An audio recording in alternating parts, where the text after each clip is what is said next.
What's happening? Chris Martinez here. I am the host of Operation Agency Freedom, and today I have got the godfather of marketing on the show, John Jantsch from Duct Tape Marketing. So they've been around for a long time. I think 25, I think really right around 25 years.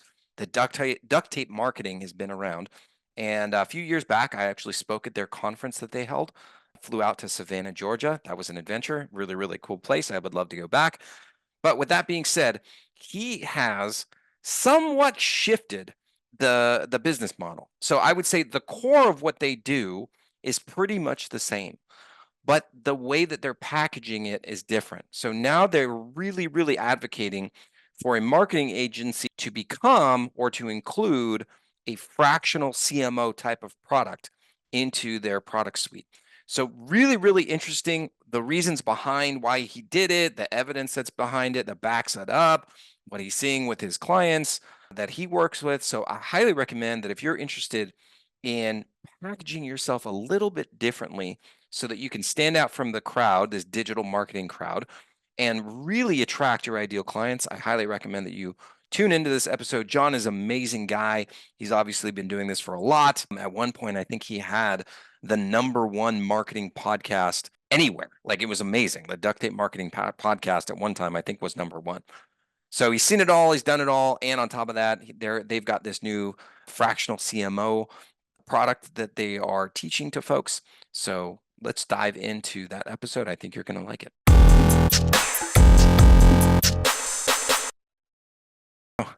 All right, everybody. I am here with our very special guest, my friend, John Jantsch. Welcome to the show, John. How are you, sir? I'm doing great, Chris. Thanks for having me. And I think this is the second or maybe the third time that I've had you on the show, but it's been a while, right? Yeah, it has been a while. It has been a while, but you're right. At least I can't remember either, but definitely I've been on the show before. Well, for those that don't know John, I would consider him to be one of the godfathers of marketing. I'm not trying to blow up your ego or anything, but I'm going to tell you a story that you probably don't know. Okay. So Okay. when I was in a mastermind group, so you remember Glazer Kennedy Insider Circle? Oh, sure, sure, sure. Okay. So I was in a mastermind group at one of the local chapters here in San Diego, and I had never heard, this is back when I had my web design agency, and I had never heard of you personally, but I had heard of duct tape marketing. Right. And so they said, we were talking about, referral partners, I think was the topic that day. And so they said, well, you should look at developing a relationship with duct tape marketing. And I was like, who, I'd heard of it. What is it? And they're like, oh yeah, that could be a great resource for you. They always need website help, And so then that's how I learned about your name. That was in 2014 or Oh, 2015. yeah. And so I was like, for years, because I don't think I actually met you until maybe around 2018 or 2019. For years, I'd known of you, but I never got the opportunity to meet you. And then,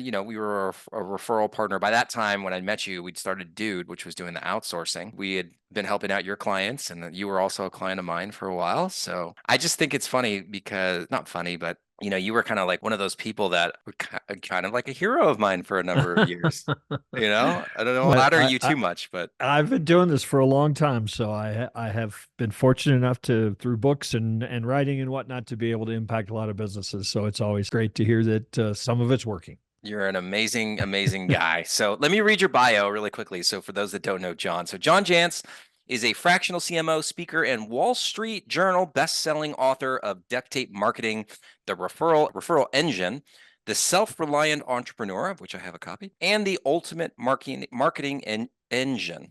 He is also the founder of the Duct Tape Marketing Agency Network, which trains and licenses independent consultants and agencies to use the duct tape fractional CMO system. His keynotes and training motivate and engage audiences worldwide at industry and trade events. So, round of applause for John, everybody.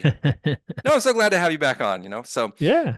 as you know, Dude underwent a massive transformation, right? So we used to be doing the outsourcing, and that was what we kind of built the name as. And now we focus on management consulting. And I've seen a lot of your duct tape ads, and that was one of the reasons why I reached out to you again, is because I started to see a shift, and I started talking about more about fractional CMOs. And I was like, oh, that's really, really interesting. I love that concept. So then we connected, and that's a lot of what I want to have you talk about today, Sure. because there was a survey that you did, and this is where, because I love data, I love data and I love facts. And so there's a survey that you did that kind of talks about this shift to being fractional CMO. And I, for one, think that the agency industry as we knew it 2 years ago is gone. I think it's going to be changed forever. I don't think Yeah. it's going to be coming back the way that it was just because of the rise of technology, the shifts in the industry. There will also be some legal changes that have been taking place as well. So let's dive into that.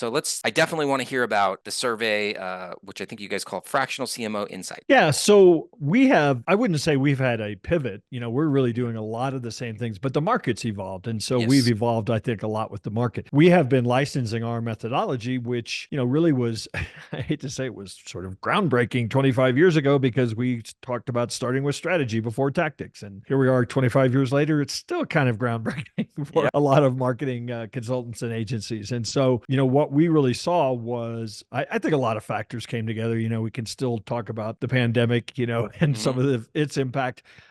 People got used to, hey, this virtual thing works, a fractional everything, Mhm. is actually something. I don't need to have people sitting in all the seats that I have. So I think that was a great deal driving kind of the adoption of even the concept Mhm. fractional. But I also think a lot of businesses got really caught without a strategy. And so it made it very difficult for them to get through some tougher times. And Mhm. so there's a real hunger for people. 10, 15 years ago, I was having to tell people what strategy was and educate and, communicate on why they needed it. Well, now we have people that are actually looking for it. And so I think those two things coming together, really made the market explode for people looking for this kind of service, and not just the, 100 million, $200 million company, the, 10, 5, $1 million company is now saying, hey, I need strategy. I need somebody coming in here and orchestrating all these moving parts, whatever I call it. I know I need that function. And so I think we've actually, in a way, to distance ourselves from kind of the get rich, we'll grow your agency overnight, with AI crowd, have really distanced ourselves to what is really a more traditional business term, the CMO. And it's really allowed, what we do, which is, a much more comprehensive type of training to really stand out. Back to the survey, I wanted to get a lot of this was just my gut feeling, on what's Mhm. happening and what we're seeing and how people are responding to our messaging. But I wanted to get a little feel from the market and validate some things, and it certainly did. So we surveyed a little over 200 folks that are calling themselves fractional CMOs. By the way, we did it in conjunction with the DataBox, an analytics Nice. company. And a couple of the things that really jumped out was the fact that this term, and you go even to like Google Trends and look at the search term has just gone through the roof. People are getting it, they're understanding it, they're looking for it. And so a lot of marketers, I think, have said, look, selling tactics is kind of a race to the bottom right now. Yes. You Commoditization mentioned, for sure. It's been yeah, I yeah. mean, you had a web design business. We can argue whether or not these are any good, but I could find somebody today that says they'll build me a WordPress website for $10. Yes, absolutely. you know, Absolutely. and so it's like, how do I sell that?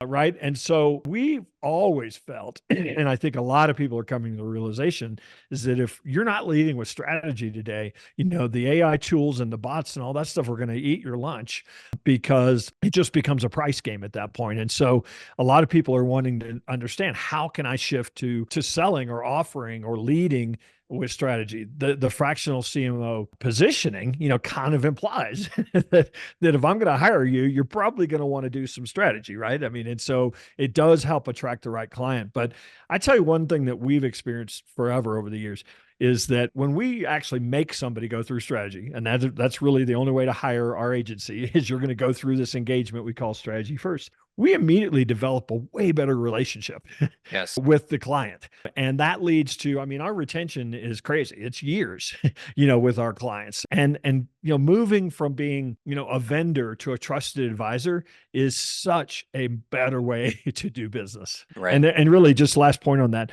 the survey really revealed that. We said, what did these agencies feel is the chief benefit of offering fractional CMO services? Number one and number two, it made us more strategic. in the client's eyes. And Mhm. number two was it just better relationships. And I think that that's that enough, that alone, is reason I think to kind of move this direction. So let's go back to the what I call commoditization or the Hmm. race to the bottom of a lot of these services, right? So like I Yeah. started an agency in 2012. It was called Website in 5 Days. And as the names, we did fast websites for small business owners. What are some of the other services that you see that are already experiencing that race to the bottom or will soon be experiencing that race to the bottom? Well, content creation Yeah, oh yeah, content. uh, I'm glad it's the first one is you said because I was just thinking about that. is certainly one of those that is experiencing that, and it's kind of a double-edged thing going on right now. I mean, with AI content creation, but then there's also generative AI in search. One of the biggest reasons people put so much time and energy into content, frankly, was search engine optimization or Right, search rankings. Well, who knows what that's going to even mean, right. in a couple of years. So that's certainly one. I mean, social media, posting, graphics, reels, Hmm. all that Hmm. kind of stuff in the various formats has been commoditized. Even to some extent the CO services. Yeah, and again, I'm not necessarily saying you can get amazing SEO for $10, but people are selling it that way, Right, right, right? And right. so unfortunately, when somebody says, "Well, why are you $3,000 a month and they're $300 a month?" It just makes it a much harder story when that's the key differentiator is that price. What we have found is that by leading with strategy, firms still need websites. They Hmm. still need content. They Hmm. still need social media, Right. right? But when we lead with strategy, the discussion is no longer around price. We can still sell those same tactics, but we're just not in a price war, over them. So we can actually sell them profitably and deliver them, the quality that they really need to meet their overall business objectives. It's funny that you brought up copy first because everybody uses ChatGPT. I Yep. use it every single day for multiple hours a day to just help me with marketing related stuff. I have a friend who ran a very successful copywriting business and he told me it's dying, Yeah. like, and Yeah. this is over the past, well, ChatGPT came out, I don't know, let's just say, or it really exploded, let's just say like April of last year. By September of last year, he was Yeah. telling me we're planning on closing up shop because Yeah. it's just dying. And I know the same thing's happening with ads, right? I don't know if you've played around with Google AdWords recently, but they're implementing AI and it's getting incredibly easy to run those ads. Yeah. So a lot of the times we focus on the technology. Of course, I take a knock at Google. Sure. They're not trying to make it easy to run the ads. They're trying to make it easy for you to spend more money. Right. I like that. Good point. Good point. So we always focus on the technology and all the things that are going to change, or the things that are changing. Yeah. But, and you kind of touched upon this already, what are the things that are going to stay the same? So when we Well, I look at the yeah, world yeah. in 5 years, 20, let's just say 2029, what do you think are the same things that will be exactly the same in marketing? Well, I have been saying this for 30 years. Everybody gets excited about the new. I've been through a few waves. I mean, we Right. didn't have the internet when I started my, my business. Obviously websites became a thing and, social media and pay-per-click advertising. I mean, these are all like new inventions that were going to change the way we do, business. In the end, what we're fundamentally here to do as marketers has never changed. So the idea of building trust, enough trust with a client that or customer so that they want to exchange money with you. I mean, that's always going to be our game. And I think what we're seeing, the pendulum swings back and forth, right? Everybody got really excited about social media because it was free and we could blast our message and we could build audience and we could be a thought leader, all these kind of things. Well, it's swung back now. And I'm actually getting, I do a lot of keynote speaking. My hottest topic right now is referrals. Yeah, the oldest marketing tactic on the planet. Right. And Right. I think you're going to see a real return to we're going to use this technology to remove friction, but we're going to have to get a lot better at human connection again. I agree with that 100%. So then the next question is how does the fractional CMO come in and help clients to navigate Yeah. this constantly changing environment that we're going through? So one kind of caveat I always give to this conversation is if somebody's out there that has been a CMO at a very large organization and they kind of think in terms of like, these are all the boxes that the CMO does. Well, Mm-hmm. that under $10 million, under $30 million business, frankly, doesn't need all of those boxes. Mm-hmm. What they need is somebody who's forcing them to think strategically, messaging, narrowing their focus, that is, focused on the customer journey, that is orchestrating all these moving parts. That's probably the most frustrating thing, Mm-hmm. that size business or business owner has, is there's just so many moving parts. How do you get them to work together? How do you know what's working, what's not working? So, just having somebody who's advocating for effective marketing inside the organization, is one of the real pluses. The other part that that person should bring is most of these organizations don't have an advocate for the customer. And by actually hiring somebody and empowering them to say, look, if we've got efficiencies that are causing friction or that are causing a bad experience, you're the one that's got to point that out to us. Because a lot of businesses will, hey, this is the easiest way for us to get this done, right? We put the bot on the website and we let it answer all the questions so we don't have to Mm-hmm. talk to people anymore. Right. Really efficient, really terrible experience, for the customer, right? Yeah. So to me, that's what a good fractional CMO should do is certainly help you put together a better customer journey, better messaging, better positioning, but also be that person that's on the lookout for the customer, Yeah. as opposed to how do we get more money from them? These are some difficult conversations though, You because, bet. a business owner is very passionate about their business. I would, I don't want to come out and say it, but a lot of the times they can be a little bit irrational, right? Because they're so A wrapped up little bit. emotionally. They're so wrapped I up am one of emotionally in them. That's their why I their can say that. okay. They're so wrapped up emotionally in the business that telling them something counter to what they already believe or what they think is going to work, Yeah, you can get fired for that a lot of the time. So sure. sometimes people will hold back delivering the hard truth because they don't want to lose that client. What's your advice? Because what you're saying is advocating for truth, which I'm all about, Yeah, but there is inherent conflict in that. So yeah. how can a fractional CMO navigate that specific challenge? A lot of it really comes down to the right client. And the way you get the right client is that you actually have a process to build a journey, to Hmm. build that trust to I mean, if you're talking about the things I'm talking about all the time, all your marketing's about, Hmm. that kind of stuff, you're going to attract somebody who says, you know what? I need some tough love. I Yes. need actually that. And I think where we throughout my 30 years of doing this, where the only time I've ever had that happen is when I just took a client that wasn't right. I didn't, Yes. I mean, they show up on your doorstep and they say, when can you start? And you're like, you haven't like built a relationship. You haven't really kind of tried each other out a little bit. And I know for a lot of people that sounds absurd, but I'm our longest running client. We started working with in 2004. I mean, if you want that kind of relationship with a client, do a little dance first, before you just, immediately say, "What do you need?" Sure, I can do that. Right. Okay, cool. Well, I want to get more into the actual survey that you guys did and Mhm. just kind of dive into some of the data. Now, how many fractional CMOs? Because I feel like you're one of the ones who really kind of like, I don't know, spearheaded this movement. But how many fractional CMOs are there like in the world? Yeah, I wouldn't say I spearheaded it by any means. It's been around as a model for some time. I would say we are trying to democratize it. In other Okay. words, bring it like to the masses, right? It Okay. was always kind of the really big sort of, I'm going to sound like a hick here, but fancy businesses, that said, oh, we need the C-suite, in Yeah. all Yeah. of its forms, right? So that's what I would say we're trying to do is say, look, everybody has a need for this. They just have a need at a different scale. And so, that's what, so I can't really give you a number.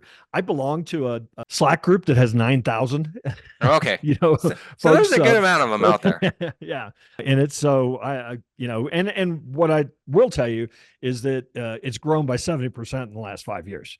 There's an organization called Chief Outsiders that does a Mhm. lot of work with that CMO type of role, and they did some research, and that was a number that they came up with. Now, based on your data and your research, what is fueling a lot of that growth in the CMO? I don't know if it's a title or what it Yeah. is that you actually do.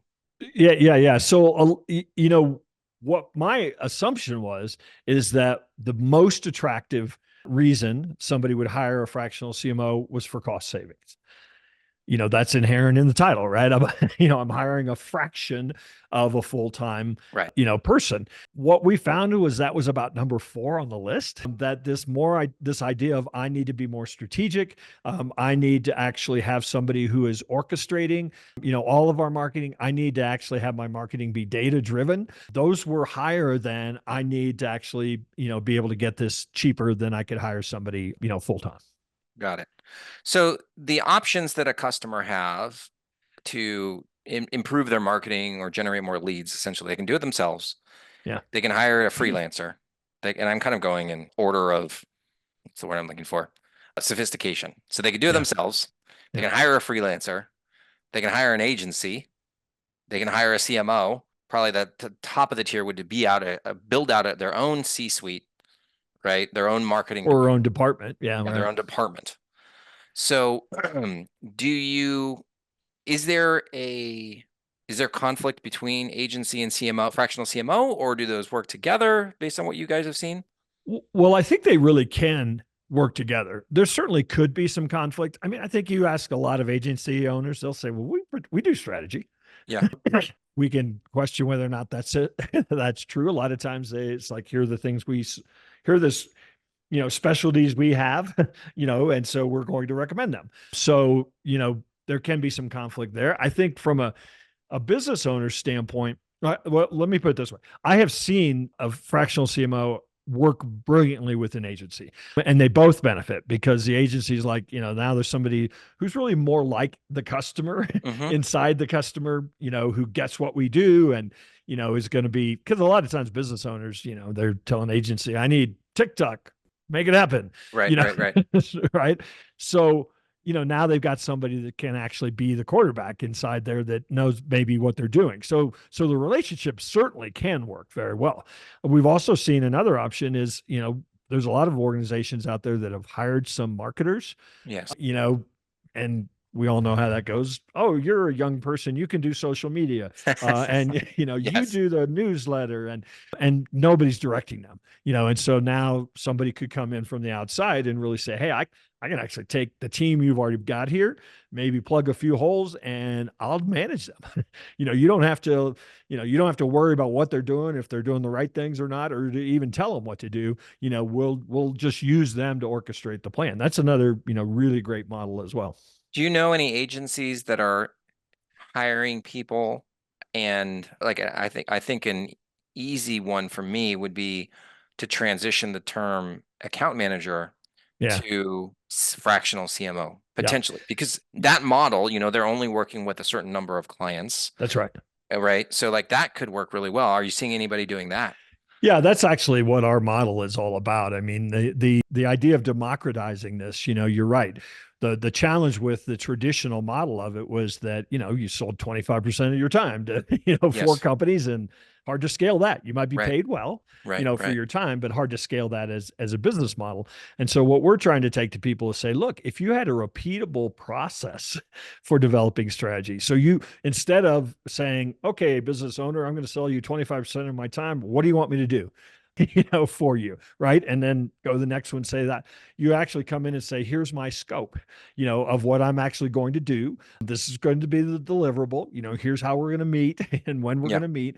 And then there are aspects of that I can actually delegate to team members and teach, to team members. And so that's really been the appeal, I think, for what we're doing with our kind of newer positioning Hmm. is most of the people we are attracting are agencies that want to add that strategic component and scale the business, because what we're finding is then you can actually get more for the implementation because you're in charge of it all. You're not just selling a deliverable, it's just part of the overarching plan. So I would say in the last year and a half, 90% of the folks that have come to us are people that already have an ongoing agency that have said, Hmm. I have to add this, as a component because it's going to take me into a whole different type of clientele and really kind of change my business and profit model. Yeah, I like that a lot. Now, from a pricing standpoint, I know the strategy first is kind of a core of what you've been teaching for, Yeah. decades now. Do you typically price that separately, or because most agencies they have a retainer, right? Yep. They might have a Yep. setup fee and then it's a retainer and you're going to do blah blah blah. Would you price that separately, almost like a Yeah. foot in the door offer, or do you roll that into just what it is you're doing in the retainer services? No, what I have found is that, if you go to somebody and say, here's what we're going to do, and it's going to be 10 grand a month, for a year, sign here. It's like, we haven't worked together. I don't know. Yeah. Right. And so we sell, in fact, when somebody comes to us and says, I need marketing help, and we tell them what we do, the only thing we're going to sell them is something we call strategy first. Our agencies sell it from anywhere from $7,500 to $15,000. So it's not a, cheap foot in the door, but it is a, here's a start, here's an end, here's the deliverable, here's what it Hmm. costs. And so, a lot of people, come to the realization they need that. So, that's an easier swallow than, we're going to work together for a year. So we build throughout that process, we build so much trust and value and deliver so much value. And here's a really important thing, and set the right expectation for what marketing is and for how long it's going to take and what the investment is going to be and why and where we're going.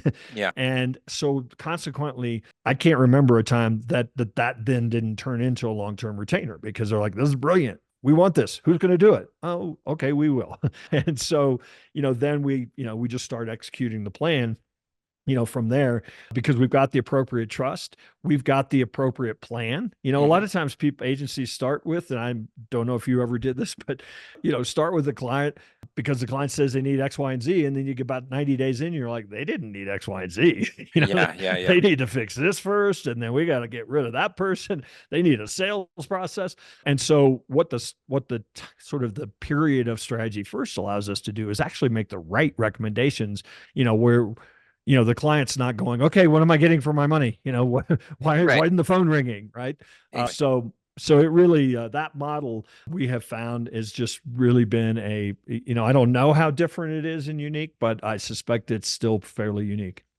Yeah, the close rates on the retainer services make sense, because we Yeah. we do the same thing essentially. Like we sell a business analysis and then we upsell them into our monthly program, and those close Right. rates are insanely high. My next question though is on like how does this process work of doing the strategy first as a separate fee in a productized service? Because in a productized agency, which is what most people try to get to, right, Hmm. where it's repeatable systems and everybody's kind of getting Yeah. the same thing, is the strategy first with the fractional CMO, is that more for a bespoke type of agency, or does it also work well for the productized agency that's essentially selling combos, right? Like burger, fries, Packages. and a Yeah. Coke. Yeah, burger, fries, Yeah. and a Coke type of package. Yeah, we've seen it work very, very well with that type of model, and actually allows them to charge more for their service, for the package. I like that. Because I think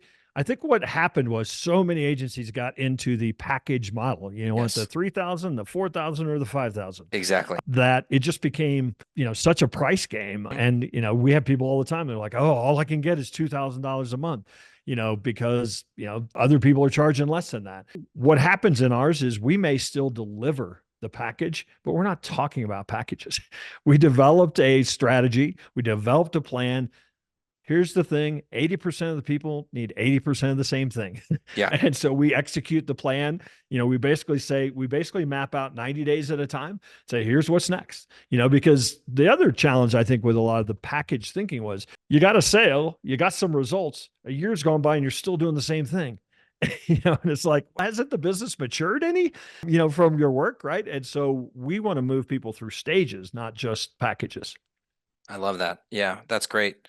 I think we're just about out of time. So I'm listening to this and I'm like, man, I gotta refer you to some of my clients because I think that they could implement this for sure.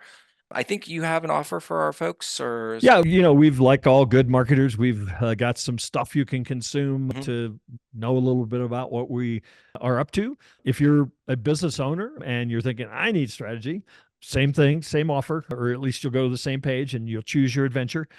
If you are an agency or a consultant or a fractional CMO and you think a repeatable system sounds pretty awesome, it is dtm.world. So for like duct tape marketing, dtm.world/growth is a page. And like I said, you choose your adventure and download some free resources.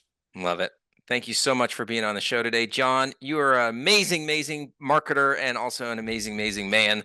I'm glad to call you a friend, and hopefully we'll have you on again sooner than, this break that we've had. So You bet. Thanks, Chris. all right, take care. Hey, thank you for listening. And if you enjoyed this episode, it would mean so much to me if you would subscribe to the podcast and also share it with friends, family, and basically anyone you know who will find the same value in this episode as you do. So, to get the latest from me, then let's connect on social media on the Facebooks at facebook.com/Dude Agency or Instagram at dudeagency.io. Then you can also find us on LinkedIn, YouTube, and even TikTok. Yes, I'm that cool. We are on TikTok. Finally, go to our website at dudeagency.io, where you can see all of our other episodes of Operation Agency Freedom. Register for live trainings on how to run a highly profitable agency, and you can see exactly how we help marketing agencies fix their operations and scale to 8 figures and beyond. Thanks again for listening, and I will see you next time.